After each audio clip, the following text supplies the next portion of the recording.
네, 충격적인 소식입니다. 전 세계의 관심이 미중 갈등에 쏠린 틈을 타서 베트남이라는 나라가 역대급 기회를 잡았다는 사실. 10년 만에 소득이 2배로 늘고 미국으로의 수출은 말도 안 되게 500%나 늘었습니다.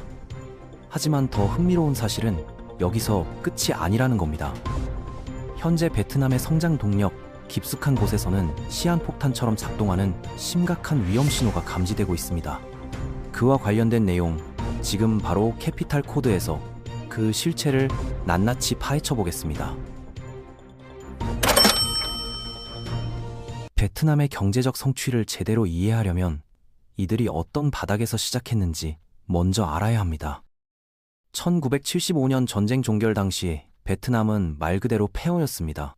도로와 항만, 공장 등 모든 인프라가 붕괴된 상태였고 경제 시스템 자체가 마비되어 있었어요.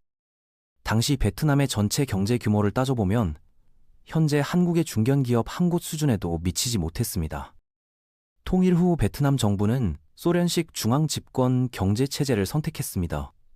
모든 경제 활동을 국가가 계획하고 통제하는 구조였죠. 국민들의 거주지와 직업까지 국가가 결정했고 심지어 쌀 한 포대를 팔려 해도 정부 허가가 필요했을 정도입니다. 그 결과는 참담했습니다. 1985년까지 베트남 국민의 평균 연소득은 겨우 240달러 수준이었습니다. 오늘날 기준으로는 상상하기 어려운 극심한 가난이었죠. 같은 시기 한국 국민 소득이 2,350달러였던 점을 생각하면 약 10배에 달하는 엄청난 격차가 존재했습니다.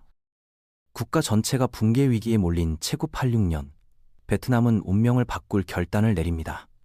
도이모이라 불리는 대대적 개혁 정책이었습니다. 중국이 먼저 시작한 개방 노선을 참고한 것이었죠. 중앙계획 경제를 시장 경제로 전환하고 해외 자본을 적극 유치하며 민간 기업 활동을 자유롭게 허용하는 것이 핵심 내용이었습니다. 생존이냐 소멸이냐의 갈림길에서 베트남 지도부는 대담한 선택을 한 셈입니다. 변화는 즉각적으로 나타났습니다. 1990년대 초반만 해도 인구의 65% 이상이 하루 2달러 미만으로 생활했던 베트남에서 2010년에는 이 비율이 9%로 급락했습니다. 농업 생산량도 크게 증가해 쌀 수출국으로 탈바꿈했고 해외 투자 자금이 물밀듯 들어오기 시작했어요. 하지만 여전히 뛰어넘을 수 없는 장벽이 있었습니다. 바로 이웃한 중국이라는 제조업 거인 때문이었죠. 중국은 이미 세계의 공장으로 자리매김해 글로벌 제조업계를 장악한 상태였습니다. 베트남이 아무리 노력해도 중국의 압도적인 규모와 인프라를 따라잡는 것은 불가능했어요. 중국의 생산 능력은 베트남의 23배가 넘었고 항만 처리 용량도 비교 자체가 무의미할 정도였습니다. 수십 년 동안 베트남은 중국이라는 거대한 그림자 속에 갇혀 지냈습니다. 그런데 2018년 모든 것을 뒤바꾸는 사건이 발생합니다. 도널드 트럼프가 중국을 상대로 전면적인 관세 전쟁을 시작한 것이죠. 무역에 대해서는 내가 가장 잘 안다고 자신하며 트럼프는 중국산 제품에 막대한 관세를 부과하기 시작했습니다. 그의 논리는 명확했어요. 중국이 불공정한 방식으로 미국의 일자리를 빼앗아갔으니 관세를 통해 되찾겠다는 것이었습니다. 초기에는 반도체에서 섬유까지 약 480억 달러 규모의 중국 제품에 25% 관세가 적용되었습니다. 중국도 즉시 반격했죠. 620억 달러 규모의 미국 제품에 보복 관세를 매겼습니다. 이후 관세 전쟁은 계속 확대되어 결국 양국 간 거의 모든 무역품에 평균 23% 이상의 관세가 부과되는 상황까지 치달았습니다. 세계 1위와 2위 경제 강국이 정면 충돌한 것입니다. 트럼프의 의도는 분명했습니다. 중국 생산 비용을 높여서 미국 기업들이 생산 기지를 본국으로 다시 가져오게 만들려는 것이었죠. 미국 우선주의의 핵심 전략이었습니다. 그러나 현실은 전혀 다른 방향으로 흘러갔습니다. 기업들은 미국으로 복귀하는 대신 중국보다 저렴한 다른 곳을 찾아 나섰어요. 연방준비제도 연구 자료를 보면 관세 때문에 미국 제조업 일자리는 오히려 1.5% 감소했습니다. 제조업 회귀는커녕 상황이 더 나빠진 것이죠. 관세 부담은 결국 미국 소비자들이 짊어졌고 이는 물가 상승으로 이어졌습니다. 그렇다면 누가 실제로 이익을 봤을까요? 바로 베트남이었습니다. 베트남은 이 절호의 기회를 놓치지 않았습니다. 중국에 공장을 두고 있던 기업들이 대안을 물색할 때 베트남은 이상적인 선택지로 떠올랐죠. 애플, 인텔, 폭스콘 같은 글로벌 대기업들이 잇따라 베트남으로 생산 라인을 이전하기 시작했습니다. 나이키의 경우를 보면 중국 생산 비율을 28%로 축소하고 베트남 생산을 52%까지 확대했어요. 숫자로 보면 더욱 놀랍습니다. 베트남의 연간 대미 수출액은 1230억 달러를 넘어섰습니다. 이는 베트남 전체 GDP의 27%에 해당하는 막대한 규모죠. 무역 갈등 이후 베트남의 대미 수출은 거의 500% 가까이 급증했고 국민 중위소득은 2배로 뛰었습니다. 2018년 2,750달러였던 1인당 GDP가 2024년에는 4,380달러를 돌파했어요. 일부 분석에 따르면 관세 효과만으로 베트남에 220만 개 이상의 새로운 일자리가 창출되었다고 합니다. 불과 몇 년 사이에 국가 전체가 완전히 변모한 것이죠. 2022년 베트남은 중국과 미국, 싱가포르를 제치고 세계에서 세 번째로 빠른 성장률을 기록한 경제가 되었습니다. 호치민과 하노이 같은 주요 도시들은 건설 붐이 일면서 도시 경관이 완전히 달라졌어요. 그런데 한 가지 의문이 생깁니다. 왜 기업들은 미국으로 돌아가지 않고 베트남을 선택했을까요? 답은 간단합니다. 비용 차이 때문입니다. 미국의 연방 최저임금은 시간당 7.25달러이고 캘리포니아나 뉴욕 같은 지역에서는 16달러까지 올라갑니다. 반면 베트남의 최저임금은 시간당 92센트, 월급으로 따지면 195달러도 되지 않아요. 인건비가 제조 원가의 큰 부분을 차지하는 산업에서는 이런 차이가 결정적이죠. 더욱이 베트남은 단순히 저렴한 노동력만 제공하는 것이 아닙니다. 수십 년에 걸쳐 축적된 제조 노하우와 시설이 있습니다. 영어 구사 능력도 아시아권에서 상위 수준이고 대학 진학률도 꾸준히 상승하고 있어요. 특히 젊은 층의 교육 수준은 상당히 높습니다. 25세 이하 인구의 대학 진학률이 33%를 넘어서고 있죠. 특히 주목할 만한 것은 전국에 분포한 산업단지들입니다. 현재 580개의 산업단지가 운영 중이고 향후 몇 년 내에 110개가 추가 건설될 예정입니다.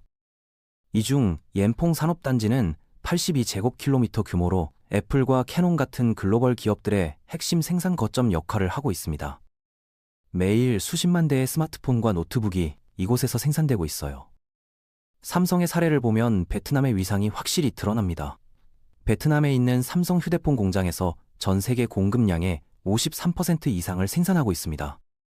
삼성은 베트남에만 총 225억 달러를 투자했고 22만 명 이상을 고용하고 있어요. 베트남 정부의 투자 유치 전략도 매우 공격적입니다. 산업단지에 입주하는 외국 기업들에게는 처음 4년간 법인세를 완전히 면제해주고 그 다음 9년간은 일반 세율의 절반만 부과합니다. 미국의 법인세율이 21%라는 점을 고려하면 기업 입장에서는 엄청난 혜택이죠. 게다가 토지 임대료도 50년간 고정되어 있고 각종 행정 절차도 원스톱으로 처리해줍니다. 더욱이 베트남은 일당 독재 체제라는 특성상 정부가 신속한 결정을 내릴 수 있습니다. 2024년 엔비디아의 젠슨 황 CEO가 베트남을 방문했을 때 정부는 즉석에서 AI 및 반도체 협력 방안을 제시했습니다. 황 CEO는 베트남이 엔비디아의 두 번째 본거지가 될 것이라며 전국 데이터 센터에 AI 연구시설을 건설하겠다고 약속했죠. 문제는 베트남의 성공 이면에는 어두운 측면도 있다는 점입니다. 바로 환적이라는 논란의 여지가 있는 방식이죠. 이는 중국에서 만든 제품을 베트남으로 보낸 뒤 원산지 표시를 바꿔서 미국으로 보내는 방법입니다. 완전히 불법은 아니지만 무역전쟁의 취지를 우회하는 방식이라고 할 수 있어요. 실제로 2018년 이후 중국이 베트남으로 보내는 수출품이 75% 이상 급증했습니다. 특정 품목별로 보면 더 명확합니다. 전기 배터리는 370% 증가, 직접 회로는 40% 증가, 전자제품용 화학물질은 60% 증가했어요. 이런 수치들은 환적이 실제로 대규모로 발생하고 있음을 보여줍니다. 베트남에서 갑자기 반도체 부품 수요가 320% 늘어날 리는 없으니까요. 중국과 미국 정부 모두 이 문제를 인지하고 있지만 해결하기는 쉽지 않습니다. 매년 미국으로 들어오는 1,150만 개의 컨테이너를 전부 검사하는 것은 현실적으로 불가능합니다. 게다가 환적과 정상적인 중간재 수입을 구분하기도 어렵죠. 베트남 입장에서는 환적이 상당한 경제적 이익을 가져다 줍니다. 항만 수수료, 물류 서비스, 각종 세금이 모두 정부 수입으로 들어오죠. 또한 운송 인프라에 대한 투자를 유치하고 실제 제조 투자로 이어지는 경우도 많습니다. 처음에는 환적으로 시작했다가 나중에 현지 공장을 짓는 기업들이 늘고 있어요. 베트남이 환적의 중심이 될 수 있었던 이유는 지리적 이점 덕분입니다.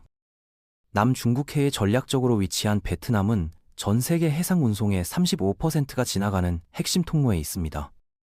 베트남에서 미국 서부 해안까지는 16일이면 도착하지만 중국 내륙에서는 30일이 걸리죠. 물류비 절감 효과만으로도 상당한 경쟁력이 있는 것입니다. 또한 베트남은 주요 동아시아 무역협정의 회원국입니다. 중국, 일본, 한국, 호주 등과 자유무역협정을 맺었고 2020년에는 개발도상국 중 유일하게 EU와 자유무역협정을 체결했습니다. 세계 최대 경제 블록 중 하나인 EU 시장에 자유롭게 접근할 수 있게 된 것이죠. 이는 중국도 갖지 못한 특권입니다. 이 모든 요소들이 결합되어 베트남은 빠르게 중국의 대체제로 부상하고 있습니다. 하지만 이 성공 스토리가 영원히 계속될 수 있을까요? 불행히도 그렇지 않을 수도 있습니다. 트럼프가 재집권하면서 상황이 급변하고 있어요. 이번에는 단순히 중국에만 관세를 부과하는 게 아니라 베트남을 포함한 모든 외국 생산자들을 겨냥하고 있습니다. 환적을 막기 위한 조치들도 훨씬 강화되고 있죠. 트럼프는 이미 베트남을 미국을 이용하는 나라 중 하나라고 공개적으로 비판했습니다. 베트남의 대미 무역 흑자가 연간 1,050억 달러를 넘어서면서 미국 내 불만이 커지고 있어요. 만약 베트남에도 중국과 같은 수준의 관세가 부과된다면 베트남 경제에는 재앙이 될 것입니다. 국가 경제 생산의 거의 27%가 대미 수출에서 나오니까요. 금속 가공, 컴퓨터 제조 등 베트남의 핵심 산업들은 거의 전적으로 미국 시장에 의존하고 있습니다. 23%의 관세만 부과되어도 베트남의 경쟁 우위는 완전히 사라질 수 있어요. 지난 10년간 만들어진 수백만 개의 일자리가 없어지고 경제가 심각한 침체에 빠질 가능성이 높습니다. 베트남 정부도 이런 위기감을 느끼고 있습니다. 그렇다면 베트남은 어떤 대응 전략을 세워야 할까요? 전문가들은 몇 가지 방향을 제시합니다. 첫째, 무역 다각화입니다. 미국에 대한 과도한 의존에서 벗어나 유럽, 일본, 한국 등 다른 시장을 적극 개척해야 합니다. 다행히 베트남은 이미 여러 자유무역 협정을 맺어놓은 상태죠. EU 시장에서의 베트남 제품 점유율은 아직 1% 미만입니다. 둘째, 국내 산업 고도화입니다. 단순 조립 가공업에서 벗어나 부가가치가 높은 산업으로 전환해야 합니다. 반도체, AI, 바이오 등 첨단 산업에 대한 투자를 늘려야 하죠. 현재 베트남 제조업의 70%가 여전히 노동집약적 산업이라는 점이 약점입니다. 셋째, 내수시장 확대입니다. 약 1억 명에 가까운 인구와 빠르게 성장하는 중산층을 바탕으로 내수 경제를 키워야 합니다. 수출 의존도를 줄이는 것이 중요해요. 베트남의 소비시장 규모는 아직 GDP의 63% 수준으로 선진국 대비 성장 여지가 큽니다. 넷째, 환적에 대한 의존도를 줄여야 합니다. 단기적으로는 수익이 될 수 있지만 장기적으로는 국가 신뢰도에 악영향을 미칠 수 있어요. 베트남 정부도 이런 위험성을 인지하고 대응책을 마련하고 있습니다. 2030년까지 고부가가치 제조업 비중을 현재의 29%에서 48%로 늘리겠다는 목표를 세웠습니다. 또한 디지털 경제 비중을 GDP의 32%까지 끌어올리려고 합니다. 교육 투자도 대폭 확대하고 있습니다. 특히 과학, 기술, 공학, 수학 분야 인재 양성에 집중하고 있죠. 외국 대학의 베트남 캠퍼스 설립도 적극 지원하고 있습니다. 인프라 투자도 계속되고 있어요. 2030년까지 고속철도, 고속도로, 항만, 공항 등에 1,550억 러를 투자할 계획입니다. 그렇지만 이 모든 노력에도 불구하고 베트남이 직면한 도전은 만만치 않습니다. 미국의 정책 변화는 베트남이 통제할 수 없는 외부 변수입니다. 게다가 중국도 가만히 있지 않을 것이죠. 미국과의 관계가 개선되면 다시 제조업 투자를 중국으로 되돌릴 가능성도 있습니다. 또한 베트남 내부적으로도 해결해야 할 과제들이 많습니다. 부패 척결, 법치주의 확립, 환경보호 등이 대표적이죠. 급속한 산업화 과정에서 환경오염이 심각해지고 있고 소득 불평등도 확대되고 있어요. 노동력 부족 문제도 점점 심각해지고 있습니다. 그럼에도 불구하고 베트남의 장기 전망은 여전히 밝다고 평가됩니다. 젊고 교육 수준이 높은 인구, 전략적, 지리적 위치, 개방적인 경제 정책 등은 여전히 강력한 경쟁력 요소들이죠. 특히 글로벌 공급망 다변화 추세는 베트남에게 유리합니다. 결국 베트남의 미래는 얼마나 빠르게 경제 구조를 전환하고 대외 의존도를 줄일 수 있느냐에 달려 있습니다. 지난 10년간의 성공이 단순한 행운이 아니라 진정한 실력이었다는 것을 증명해야 하는 시점이 다가오고 있어요.